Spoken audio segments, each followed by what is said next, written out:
আসসালামু আলাইকুম, কেমন আছেন সবাই? আজকে আমি রুই মাছ দিয়ে আলু সেদ্ধ ঝোল রান্না করবো। এর জন্য আমি পেঁয়াজ, মরিচ, টমেটো ও কিছু সিম কেটে নিয়েছি।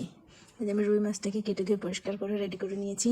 আলু সেদ্ধ করে সেটাকে ছেলে মথে নিয়েছি। এখন এখানে পরিমাণ মতো লবণ, হলুদ গুঁড়া, মরিচ গুঁড়া, ধনিয়া গুঁড়া, আদা রসুন বাটা দিয়ে নেব। মাছেও পরিমাণ মতো লবণ, হলুদ গুঁড়া, মরিচ গুঁড়া, ধনিয়া গুঁড়া, আদা রসুন বাটা দিয়ে নেব।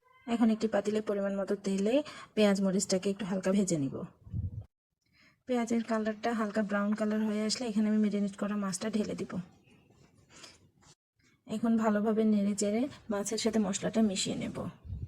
এরপর মাছটাকে একটু হালকাভাবে ভেজে নিয়ে এখানে পরিমাণ মতো পানি দিয়ে ভালো করে কষিয়ে নেব। এইদিকে মাছটা কষাতে থাক, ততক্ষণ আমি আলুটাকে কষিয়ে নেব। এই জন্য আরেকটি কড়াইয়ে পেঁয়াজ মরিচটা পরিমাণ মতো তেলে ভালোভাবে ভেজে নিয়ে এখানে আমি আলুটা ঢেলে দেবো। এখন আলুটাকে ভালোভাবে নেড়ে চেড়ে মশলাটা আলুর সাথে মিশিয়ে নেব। এদিকে আমার মাছ কষানো প্রায় শেষের দিকে। এখন আলুটাকে ভালোভাবে নেড়ে চেড়ে কষাতে থাকবো। এই তরকারিটা রান্না করার সময় বারবার নেড়ে চেড়ে দিতে হয়, নয়তো নিচে লেগে যাওয়ার সম্ভাবনা থাকে। এখন আমি এখানে কেটে রাখা সিমটা দিয়ে দিলাম। আলুর সাথে সিমটাও আমার কষানো হয়ে যাবে। এরপরে আমি টমেটোটাও দিয়ে দিলাম। এখানে আলু, সিম, টমেটো সবগুলো একসাথে কষানো হয়ে যাবে।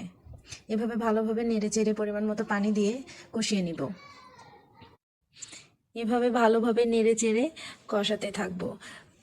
এই আলুর তরকারিটা রান্না করার সময় আপনি যত কষাবেন তরকারিটা তত টেস্ট হবে। এখন আমি এটাকে ঢেকে দেবো কিছুক্ষণের জন্য, তারপর আবার বারবার আমি নেড়ে চেড়ে দেবো, নয়তো নিচে বারবার লেগে যায়। এখন এখানে আমি পরিমাণ মতো ঝোল দিয়ে মাছটা ঢেলে দেবো।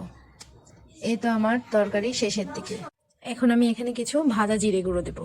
আসলে এই আলুর ঝোলের তরকারিতে জিরে গুঁড়ো দিলে তরকারির টেস্টটা দ্বিগুণ বেড়ে যায়। এই তো আমার তরকারি রেডি, মাছ দিয়ে আলু সেদ্ধ ঝোল। আল্লাহ হাফেজ।